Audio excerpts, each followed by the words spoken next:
AEW, not the same since Cody left. I don't think Cody did him any justice, but I think he was mad because I think they told him they were going to do the show a one way, and then ended up doing it a completely opposite way. Yeah. I think that's what happened. We've been there, done that. Oh yeah, we the concept. We're with you 100% on this concept, and when we get there, it's like they went to the wrestlers' old folks' home and broke everybody out. Yep. So we've been there. I understand. I mean, I just fought with people for 3 months trying to get them to understand originality. We cannot, in this world today, we cannot get anybody to understand originality. And when you can, like somebody talked somebody into doing the Masked Singer. And a lot of people said, man, that ain't gonna work. And it became a hit. Dare to be different. And that's, I just have a major problem with dare to be different. If it fails, it fails. But people are doing the same WWE show and it's failing anyway. The WWE is the only one can do that kind of show because people are used to seeing. And I have to admit, the last few weeks with WWE, they have been on a roll. Where did it go? Oh, here we go. Tony needs to sign Sasha back. I don't think it'd help him any. What do y'all think? I don't think it'll help him either. I don't believe she was the draw that she was just a few years ago. And I don't think she was a major draw or they wouldn't have let her go. Yeah. Mandy Rhodes, I just don't see it. I think. Well, now, I personally would love to see Mandy back on my TV. Now, will she draw ratings? I don't think so. Hey, you can go to the fans only page. Well, that's the problem. Yeah, no. There are not many people going there anymore, I don't guess. She needs to build up that following. Well, I think they thought, okay, Jeremy Richter. Well, Sasha, if I'm not mistaken, she's hurt. Is that right? She's injured? Yeah, she broke her leg, ankle, something in Japan, and she's still recovering. Well, there's the problem right there. See, she's used to doing sports entertainment. In Japan, they don't do sports entertainment, do they? Or not like they do. Some of the promotions do. Yeah, there's some bad promotions. Oh, is that awful. Okay? That's right. There is. I believe I've seen that. Yeah. Let's never forget Kenny Omega wrestling an 11-year-old girl and wrestling a doll. And let's just forget Kenny Omega. Okay. So, Jeremy Richter asked this: Do y'all think the goal of the business today is to make more money through wrestling? I'm not for sure what that means. WWE has so many streams of revenue that in-ring product seems to be abandoned the last 15 years or so. He is correct. The house shows are not the majority of their money. It all comes from TV revenue. And now they've, from what I'm hearing, is that TKO is trying to bundle together UFC and WWE together and try to sell them as a package. Not a bad idea, for sure, but they're trying to get a temporary, because UFC, their contracts ends a year after, and they're trying to get just a temporary contract to last where they can put them together and then bundle them together as a package. That's my understanding. I don't know. I don't know if that's going to work for them, though. That's their idea. And then from what I was hearing on the Blaze, who besmirched the whole thing today, I listened to their show, and they were reporting on this merger about the WWE and UFC, and they're talking about putting UFC and WWE in the same arenas in some of these towns, and then Friday night have SmackDown, Saturday night have UFC, and then come back Sunday with another show in the same arenas using the same setups. Because they feel like they feel like there are different fans. I think that's what they're saying, that WWE and UFC is not the same.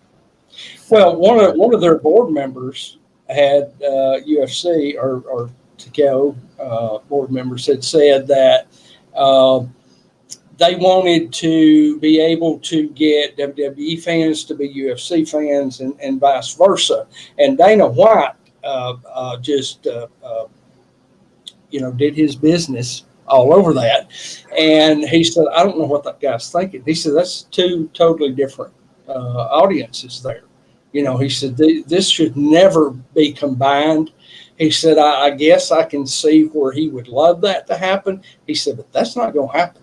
Yeah, I agree with Dana on that because, what they were talking about is sharing production cost and arena cost. They can get the arenas for 3 days and get, Yeah. I guess, a better deal on the arenas, and then their production, the same production company will do all 3 days. That's what they were I could saying. see it. I could see it working for them, and they could save a lot of money in the long run. But man, are they going to? Is the advertising just going to be just it's just Yeah, they're going to Yeah. be yeah. That would be a I nightmare. would myself, I would put them as far away from each other as I possibly could.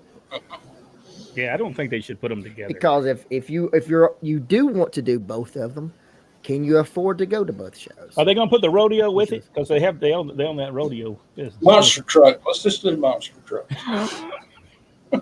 They do have a lot of. If you ever have an opportunity, you go to WWE, go to corporate, and you can download all their information. I mean, they're a publicly held company, and so you can see all their breakdowns of their. If it wasn't for television rights, WWE product would only do about $300 million a year. Uh, it would be a totally different company without television revenue. Uh, a completely different, if they would even be in business without Yeah. a TV deal. I don't know that you can be in business without a TV deal today. I think it costs too much money. Enzo is wrestling for Memphis Wrestling.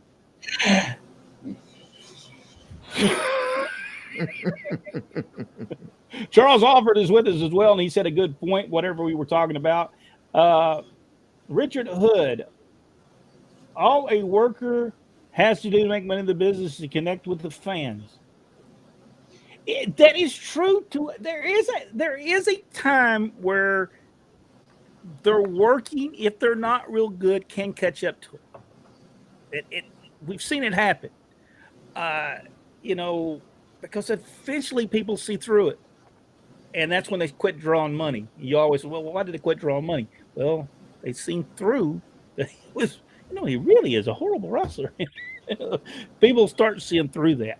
It doesn't take long to start seeing through some wrestlers, and we watched it growing up in territories where people did see through it, and because you still had to be able to do somewhat good work and ability.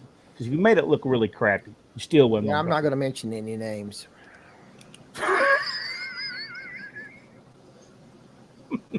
Hey, what's that? What did he? What's that mean? I have Well, I've looked that Okay. up. Let me. Here you go. Here you go. Eager or quick to argue or fight, aggressively defiant. And I think that is a perfect word to describe our Rodney. Hey, let me write that name. I've never. I need to Well, give that that one was a watch. not. I'll have to say that's a lot better than what y'all were calling me with the show. Truculent. Yeah. Yeah. This is true. Let's see, guys. Who do you think Vince? Guys, who do you think Vince put Why on do you Shawn think? Michaels? Why? Uh, I don't think he had a whole lot of choices at the time. I don't think he really did. He would have been a good choice if he wouldn't have got on all that. Them supplements he was on. Those supplements. And I think you can look back now, even though he was not very big ticket seller. I think you can look back now and see some really great matches he was involved in. And we have a better appreciation of Shawn Michaels looking back than we did at Shawn Michaels at the time. Yes. So, and I think that's true with a lot of them. Bret Hart, we took him for granted. I think Shawn Michaels' best work is when he left and came back. I think he Yeah, had his best work during that yeah, great matches. Go back and watch any of those matches from the time that he lost his smile, came back, and he did some tremendous matches, except for the stuff that he did with Vince McMahon and God and all that kind of stuff. That he did. I wonder why maybe they. Jimmy James said they were close buddies. I'm just going to leave it at that. I'll just show what he says, and then y'all can whatever, whatever he's mean.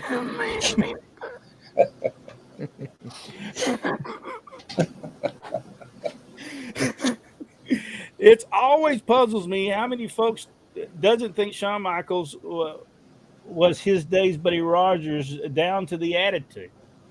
He was. He was a lot. He was a lot. You know, but when they first started Shawn Michaels when he was with Sherry, Marty. Oh yeah, sure, yeah. man, he was not any good during that time.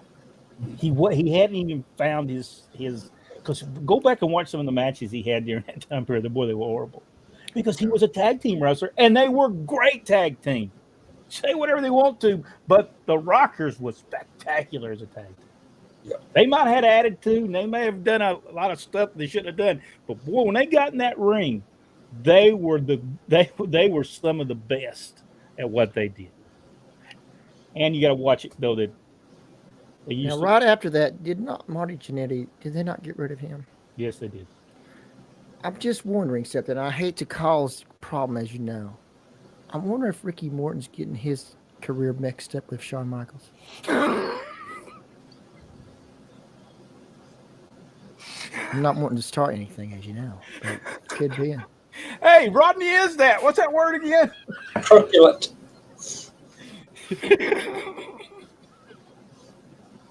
Oh my goodness. Which while we're on Rock and Roll Express there a minute, our buddy Robert just had a hip replaced and is doing really well. He says he should be able to do a really good drop kick before long. And I said, well, you never really did a really good drop kick to begin with. And I won't tell you what he said, but we eventually laughed about it. I really try to follow the 89 rule when it comes to wrestling, in regards to how they become genuinely unwatchable. There is a time frame there. I enjoyed the Attitude Era of WWF. Yeah. I have to admit, I love the Steve Austin stuff and everything they did with. I thought it was The well Rock done. was there at the same time. Yeah, he was there basically at the same time. But turning Steve Austin, I just yeah, I that turned the was awful. TV off. Yeah, that was Because disgusting. it just that believability just went out. Because I believed it. I believed when they did it on television. I mean, I know what's going on in the wrestling, but I believed it when I watched it. But when they did the turn, I said, okay, that killed wrestling in the territory days. You'll see two guys wrestling each other, hate each other, and then 3 weeks later they turn on in their tag team partners. Makes no sense. Makes no sense. It didn't work then, and it ain't going to work now. It's just all right. Dennis Mitchell. And this is long. So I can't put it up there. But I have a question for you. Any of you? Did you ever meet Emily Dupree? No, I have never. Emil. Huh? Emil. I said Emil.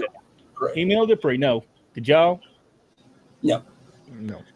A French Canadian.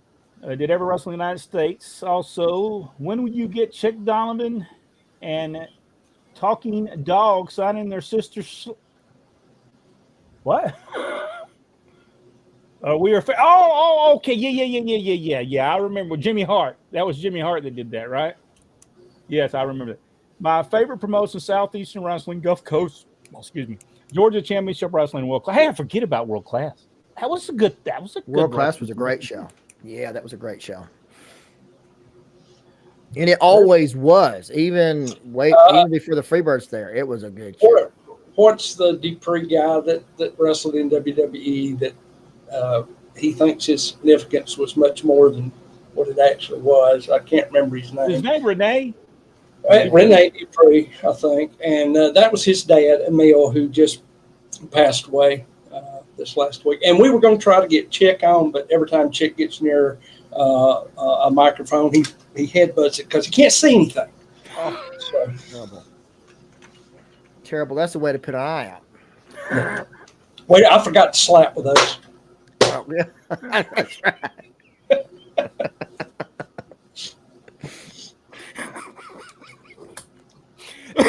Excuse me. Oh, man. Stuart Kemp said, we do have this battle at home of over versus what's right. I know we can't go back in time, but if it ain't broke, don't fix it. It's a new day, but I wish the new guys in the biz actually watch what we grew up on as professional wrestling and see why it worked. Old school forever, Stuart Kemp. And Stuart, I think that's one of the issues today is that the guys that are in the men and women that are in the business today grew up watching what's in the business today. They never watched what came before them. They're not interested in our history.